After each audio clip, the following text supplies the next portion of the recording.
Well, good morning and welcome to Unity on the North Shore Sunday Service. And if you are, thank you. And if you are joining us online, if you're going to watch us later, just know that we're glad you're here. My name is Vivian Morrison, and I'm serving as your worship assistant today. And serving with me as chaplain is Miss Priscilla Lawrence. She's back there. She's ready to pray. She's ready to pray.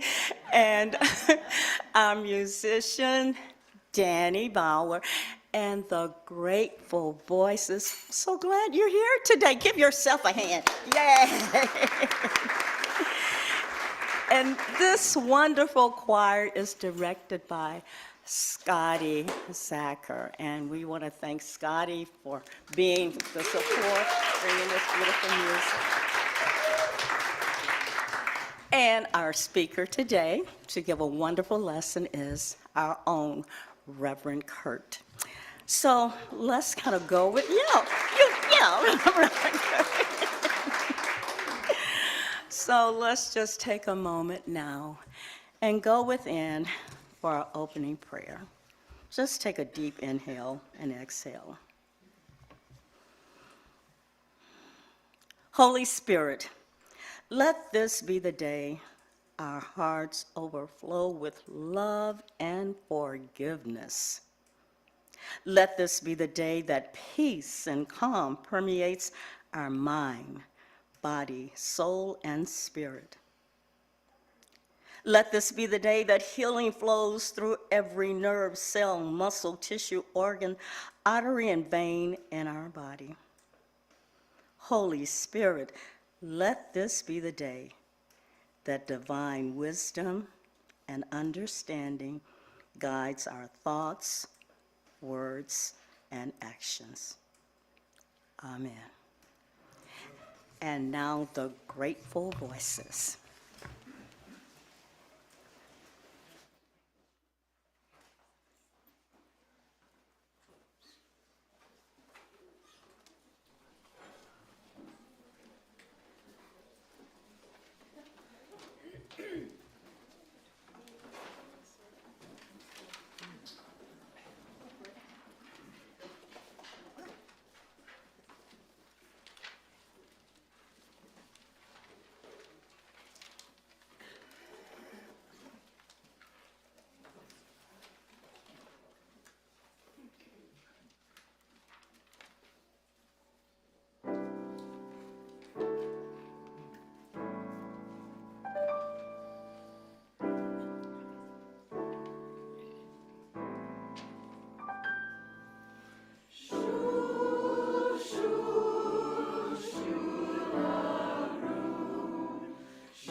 Thank you.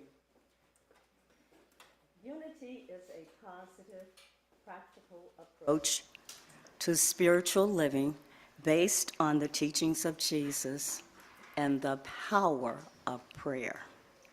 We believe there is truth and beauty in every spiritual tradition, and we honor the many paths to the one God. Just know wherever you are on your spiritual journey of faith, you are always welcome here. Our purpose at Unity on the North Shore is to create a safe space where people are empowered to take risk and to live their deepest truth. If this is your first Sunday, we extend a loving welcome. Many of us were surprised to learn there was a spiritual community that thought and believed the same things we did and it felt like coming home. And for sure for me, I'm at home at Unity. We hope your experience this morning is powerful and that you will return. And now I invite everyone to stand and join us in our opening group song.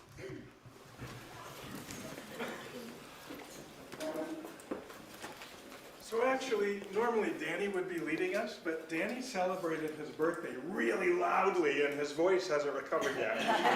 So we're asking y'all to really step it up and sing with enthusiasm and zeal.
Thank you, choir. Happy birthday, Danny. We will all celebrate.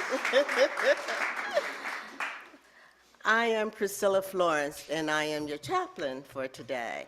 I welcome you to pray privately with me in the back after this service. I am here to read the daily word. Our theme today is prayer.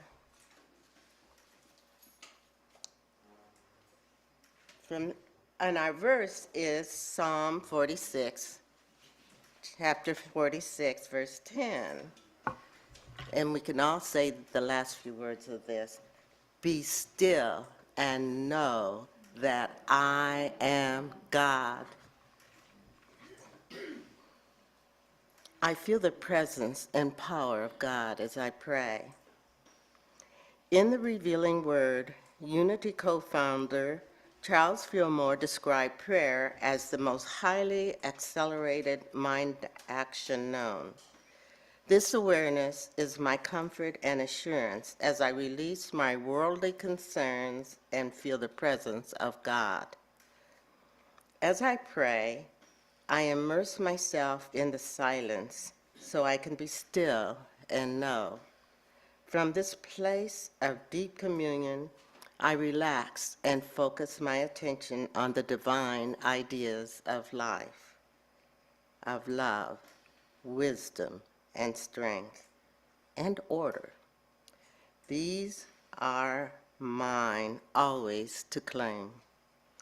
As these spiritual truths flourish in my consciousness, thoughts of my troubles and worries fade from my mind. In the past, I may have believed prayer was a way of asking God for help and solace. Now, I understand it as one of the best ways of helping and uplifting myself. Be still and know that I am God.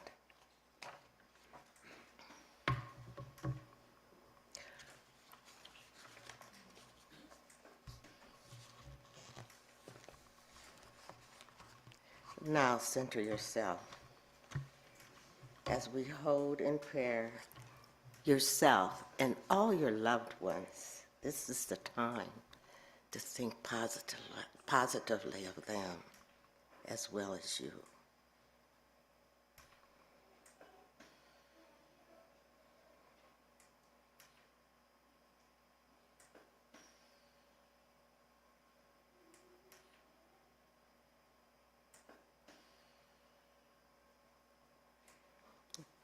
And now, in the continued stillness, pray for those around us, around the world. There is so much to pray for.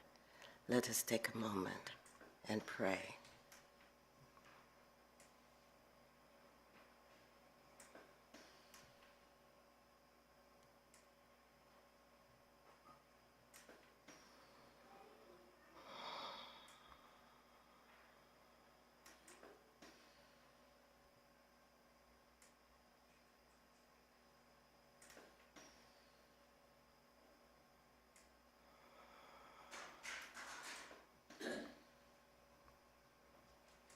Let us affirm that God's guidance and goodness is in every person in the universe.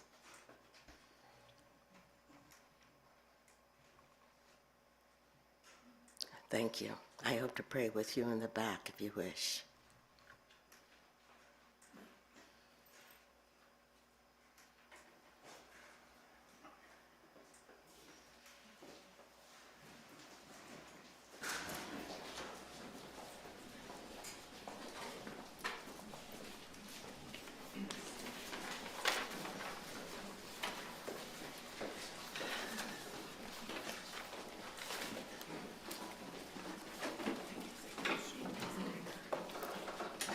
Good morning, everyone.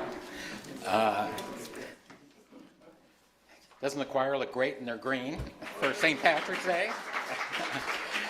Our first number was an Irish folk song called Shul Arun, and the number we're doing now is based on Psalm 46, which we just had read to us.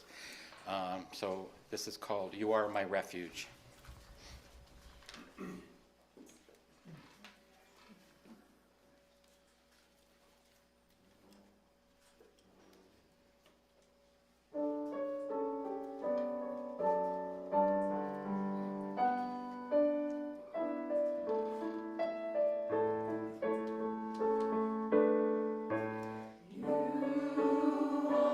My refuge and my strength.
Thank you, choir.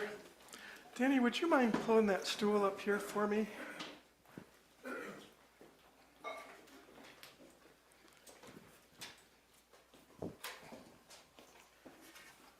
Thank you, sir. Gosh, such beautiful energy.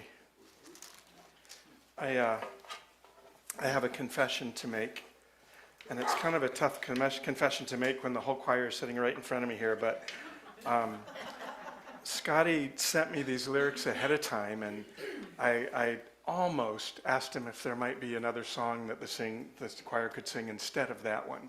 I'm going to talk a little bit more about later, but I'm so glad that I changed my mind about that. So thank you for being here. So it's the fifth Sunday in Lent. In Unity, we celebrate Lent as a time of preparation for Easter, when we celebrate the resurrection, the spirit within us that leads to rebirth and reawakening, and a really deeper embodiment of that Christ presence within us. And Charles Fillmore described Lent as a time when we really fast from negative ideas, negative thoughts, patterns in our lives that would obstruct us from really living fully into the goodness, the divine that we're meant to experience. Anything that would obstruct us from our highest and best, we're to fast from that in this period. And of course, to feast on the divine ideas so that we hold higher in mind. We try and emphasize and focus on those qualities that will bring greater expression of the divine in our lives. Love and justice and peace and harmony, those kinds of ideas. And as is my pattern most every year, is Unity Worldwide headquarters publishes a Lenten booklet. Oh shoot, I didn't bring it up, it's over there. I was going to show it to you. But every year they publish a Lenten booklet that has a specific practice, sort of a daily practice.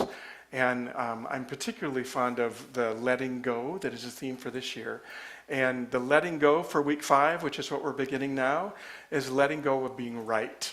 So what I try and do, especially if I'm going to be speaking about that, is work on that particular quality or that particular letting go of the week before. So I have maybe some personal insights about how that's functioned for me. And that's exactly what I've got. So first of all, I'll start with, it was written, but this year, the letting go of all of the Sundays were written by Reverend Ellen Davenport, who's a fantastic writer. She's a VP of publishing I worked for in Dallas years ago. But great respect and admiration for her insights. And so she regards really the kind of epitome of this letting go of being right that we see in the story of Jesus, especially around the trials as he's being brought to trial in Holy Week, the end of the week. So this is from Matthew chapter 27, verse 11, and it really demonstrates how it is that we can sort of hold, or the example by which we might hold those spaces where we start to feel like, ooh, it's got to be my way. Now Jesus stood before the governor, and the governor asked him, "Are you the king of the Jews?" Jesus said, "You say so." But when he was accused by the chief priests and elders, he did not answer. Then Pilate said to him, "Do you not hear how many accusations they make against you?" But he gave no answer, not even a single charge. But the governor was greatly amazed. Like, Jesus had to understand the gravity of the situation he was facing, right?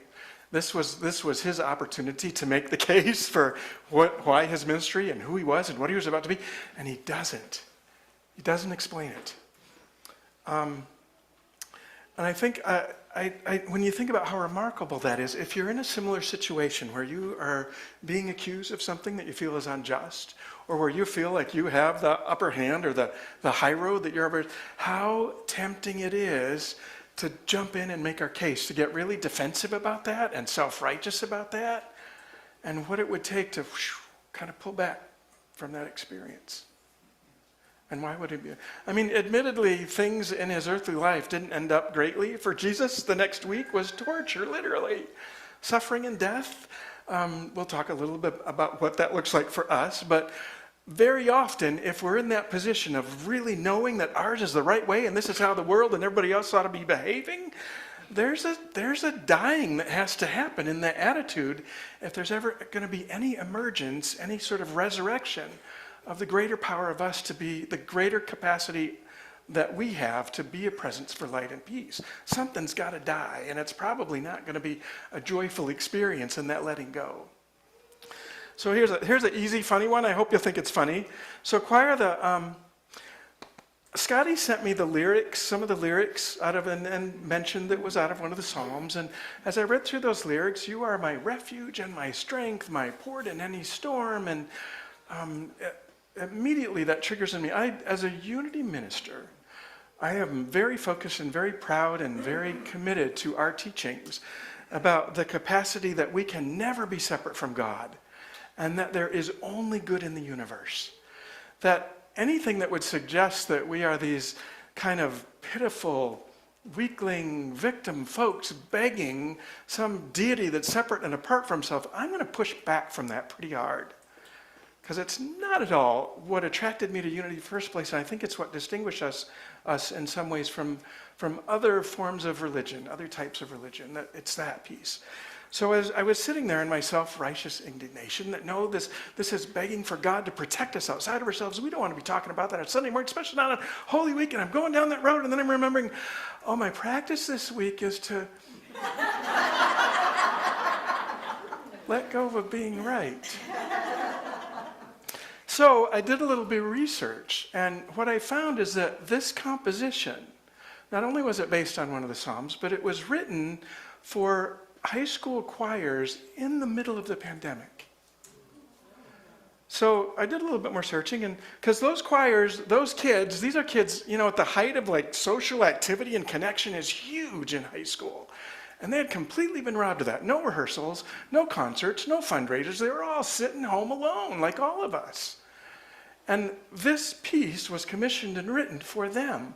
And so I did a little bit more searching around, and I found a video of 5 high schools had come together. So 100, 200 kids, all sitting, I call it the Brady Bunch panels that we've all gotten used to on Zoom, but panels of these kids sitting home in their rooms, in front of cameras, singing into microphones. And what I recognize is this wasn't about begging some deity to rescue them. That's not the energy that they brought at all. That what they were doing is really demonstrating the incredible gifts that they have to give to the world and allowing those to express through them in really a creative way that emerges out of this pandemic, this tragedy. They were singing about the power of music to transcend separation and loneliness. They were singing about the connection that we can, the power that arises from music and from a willingness and an awareness to really create bonding and relationship in the midst of separation and pain and tragedy.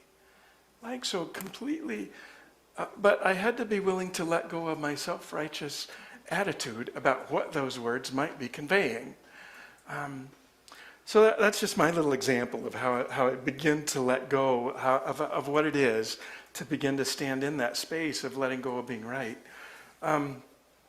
But here's the thing. I wrote about this on my blog this week. Maybe some of you saw it. But the last line I wrote in the blog was that I was happy to be wrong because of the gift that I had received about that. And as I've been moving through the week and sort of done a little bit more study and a deeper dive and trying to live through that, I realized that that being right or being wrong is kind of the same thing. It's creating this sort of binary dynamic out of which, mankind has been living into for centuries. It's right, it's wrong, it's good or bad, it's good or evil. And once we're stuck in those sort of opposing, polarizing kind of spaces, we're locked out from anything that lies in between. So if I were doing that blog again, I would definitely, maybe I would just say, I don't know what I would say, but I wouldn't say wrong. I wouldn't sorry for being wrong. I'm glad that I was not completely right. Maybe that would be a way to move into it from a more open-minded space. What was that one? I said, but mostly right. Mostly right. Yeah, just a little bit. That's what it is. Right? That's the part of us that like to let go and to die.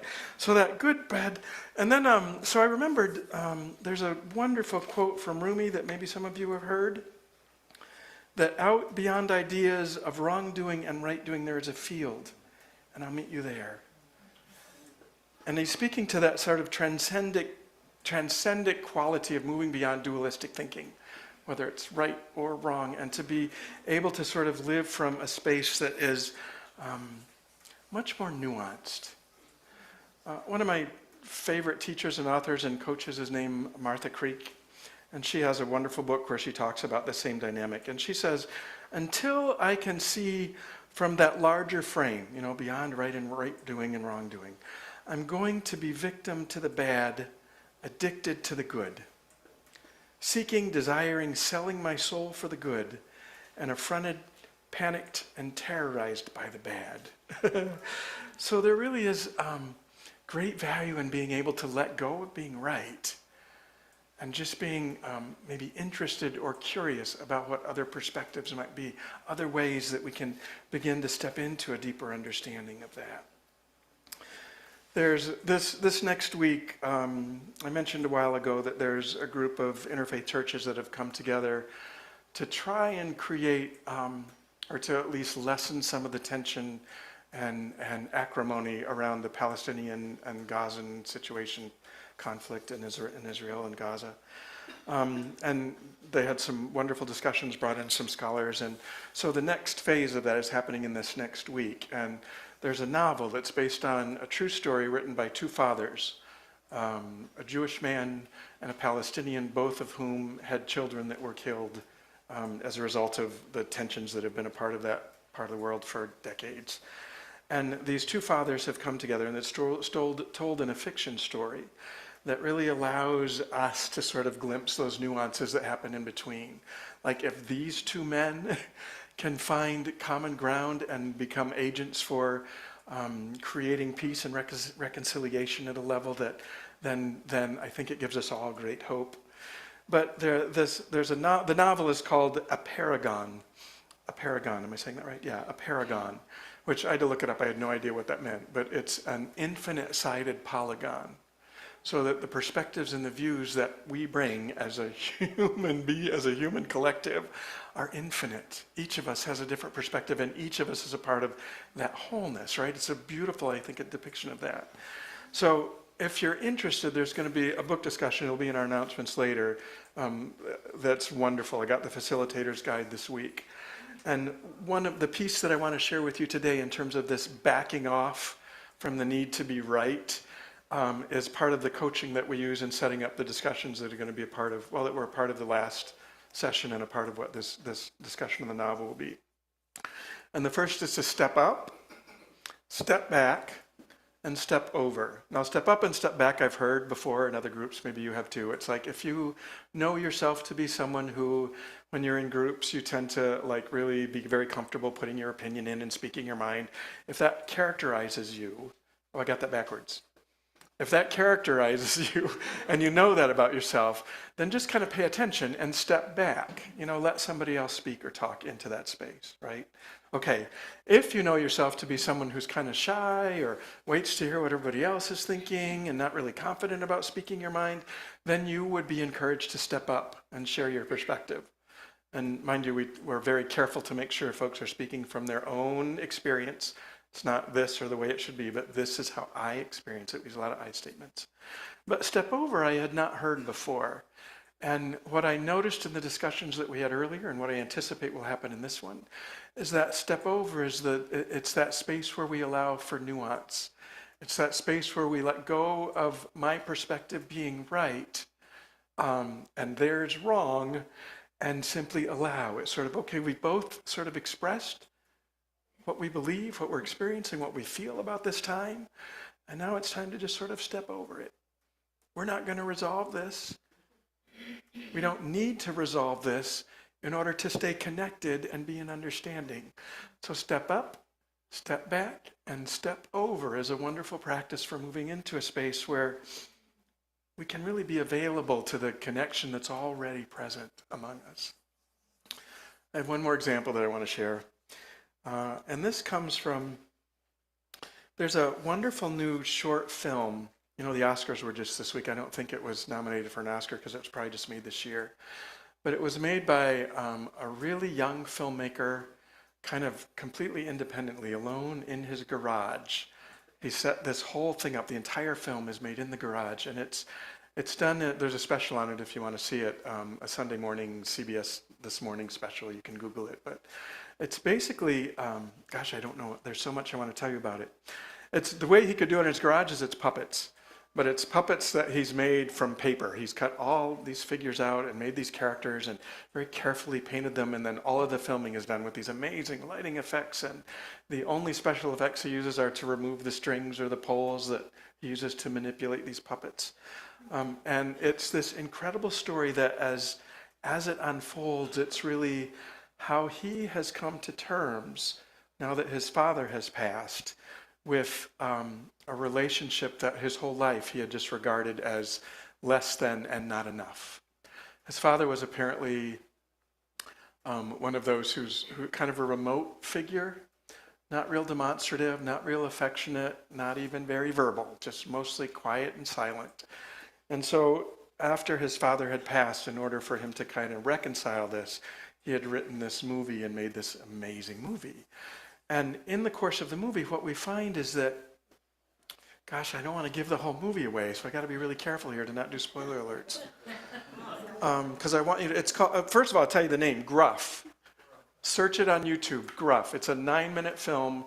I promise you, you will think about it for days and days and days, because what it elicits is a real self-evaluation of where the expectations that we hold about how someone else should have shown up in our lives or in a particular circumstance, and how we can kind of really let go of those. And really the process through which this young man or the character in the film he's made sort of first engages and pushes back against it, which ultimately just creates greater division and separation. Have you had that happen in your experience, claiming to be right? And then a recognition that maybe what I was expecting, maybe what I thought I needed out of this was already being fulfilled by what was available to it, but I was completely blind to how it was that love was being expressed in that moment, or connection was being expressed in that moment. Does that make sense? Oh, dang, I really want you to go home and watch this film. We'll probably do a small study on it later anyway. All right, so that's really all I got in terms of how we can move into a space of letting go of the need to be right and be completely open and available to other possibilities for how whatever need that we're perceiving we have to have might otherwise be fulfilled. So let's now prepare for a time of meditation. And again, we picked a meditation song that I think we all know, and we're giving Danny a chance to rest his voice. So just sing enough that you can allow the vibrational sort of impact of that to really open your heart and mind at a deeper level.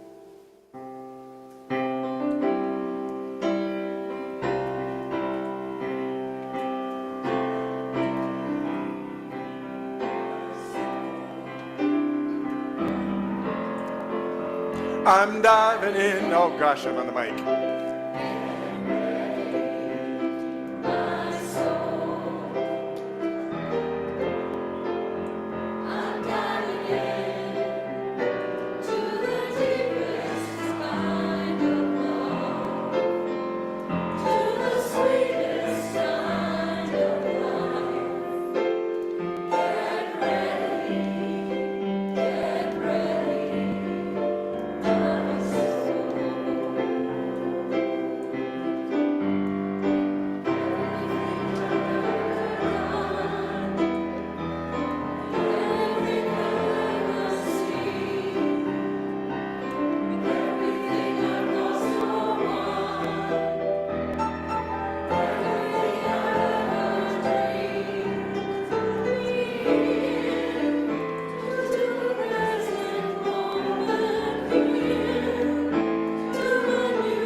So go ahead and tune into like the vibrational impact. Like there's a physical shift when we sing.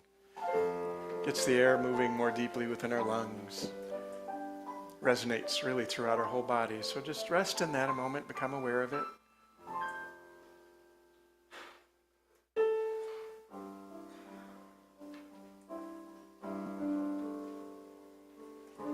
And then if you do notice any sort of tension or tightness, let that resonance and vibration just extend out and release that too. I like to shake it out sometimes. And however it is that you are most comfortable, that you feel most grounded in the presence, assume that posture now. Often it's feet flat on the floor, hands open, but whatever is your practice for becoming available to the power of the divine within and around and among us.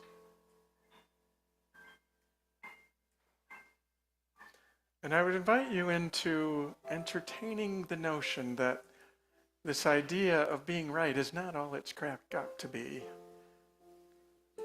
And yet there are so many experiences that we have, so many encounters in which that desire to be right, to prove our point, to have our way arises. Sometimes it's something simple and minor.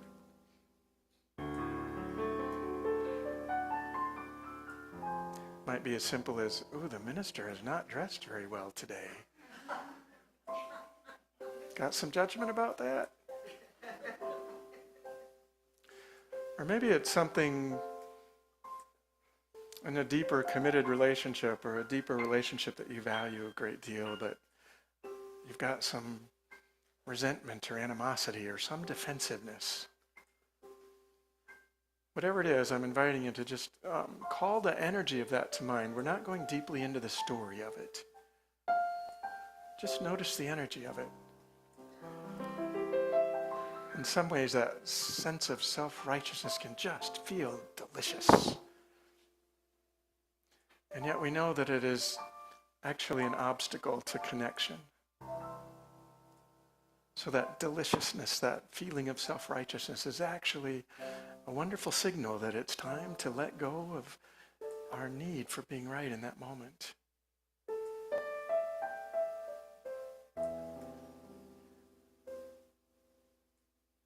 To let that desire for making our point, for having the last word, to let that literally die. And then to be available and curious to the perspective of another.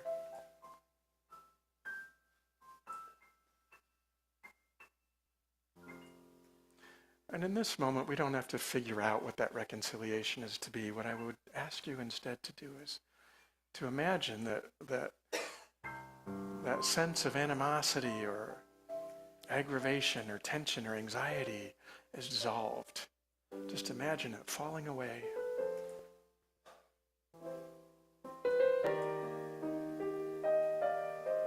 And in its place, you feel a sense of clarity or clearness, a sense of peace.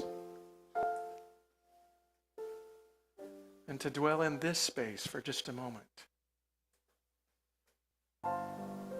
so that we might have this as a sort of benchmark for what's possible when we're willing to let go of what's right, when we're willing to allow that which doesn't serve us to die.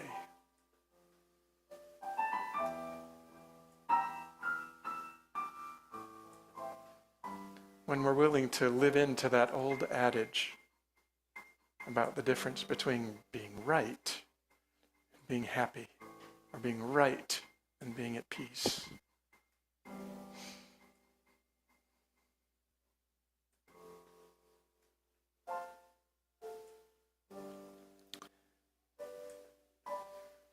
So whatever the situation that might have been evoked, or maybe you're just now in the sort of sensation of it, I invite you to dwell there for a moment. Again, letting go of the story, but just being present to a sense of calm or peace, or maybe relief that arises when we're able to let go of our need to have it our way, to have the last word, to be right. and instead to be available, to be receptive, to be even desirous of a state of being that really expresses that divine within us at a deeper and more connecting level. Breathe into that. And as we bring this time of meditation to a close, I would say breathe into that with 3 deep breaths, even audible. And exhale. Once again, this is 2. Inhale and exhale. And a 3rd time, inhale and exhale. And we know and trust that this capacity to move through an experience that might be separating us from our highest good into a receptivity for experiencing it more fully, that we have that available to us in every moment, simply by turning within and allowing the highest and best of us to flow. So it is, and so we let it be. Amen.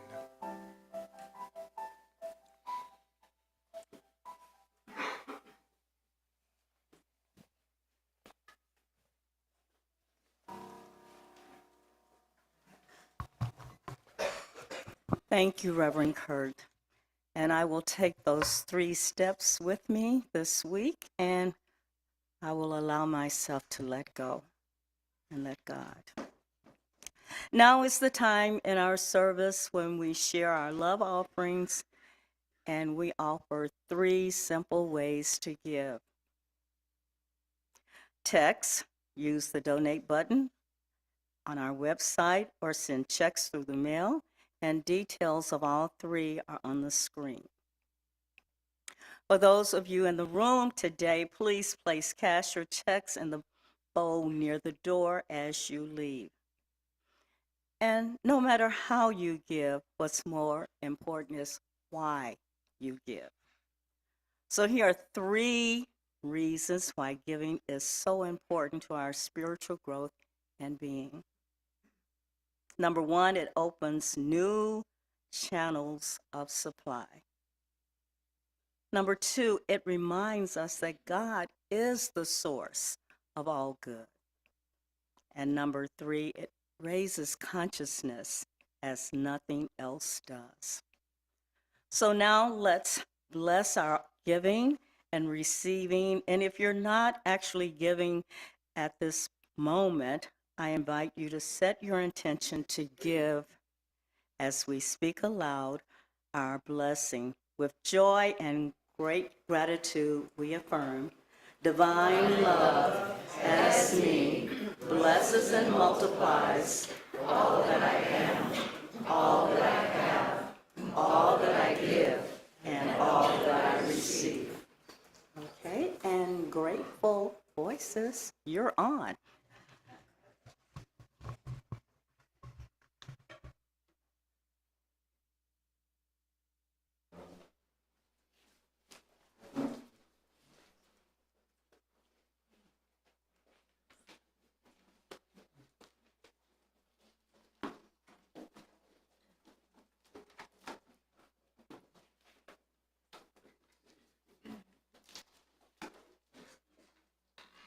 For our final song, we will sing a beautiful arrangement called Count the Stars. I also wanted to say that we're always looking for new members, and we'll welcome you with open arms as long as you can carry a tune. We've actually worked with people that really don't carry a tune, but they learn their notes eventually. But anyway, for our final song, Count the Stars.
Just a few announcements.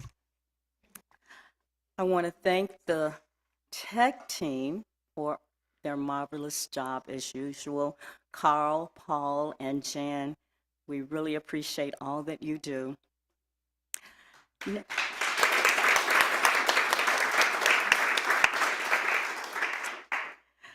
Now, spirit groups are now open for registration. These small groups meet weekly for 8 to 10 weeks, building community amongst members while discussing relevant spiritual ideas. Now, they're totally free to join, and we have both online and in-person options available. And the 3 groups that we have coming up are A Course in Miracles, A Quest for Truth, and Divine Audacity. Now you can see the details on the community page of our website or use the QR code on the screen. And we have a variety of additional upcoming events, including a service trip to a reservation in South Dakota, an Easter potluck, more speakers in our Many Paths One Source series, and a concert next month, and a sound bath in May. Now make sure you're checking out our website regularly to see all the details, and check to see if there's anything that is of interest to you. And Jasmine asked me to remind you about the volunteer opportunities. And please stay after service today if you're able to help with the gardening outside, and we'll work for about an hour. We have a potluck coming up in March, and that's March 31st and April 1st. Please sign up to bring a dish or volunteer. We really could use some people who enjoy planning events. If you're an event planner, if you like to have parties and socialize, Jasmine needs you. So please contact her if that's of interest to you. Finally, I know you're waiting for finally.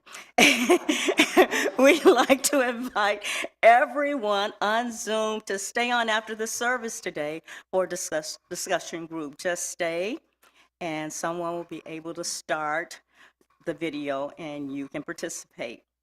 And now for our peace song, and Priscilla will close with the prayer for protection. Reverend Kurt, do you have anything to say, to add? Okay. Okay.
And now for the prayer for protection. Let us all recite.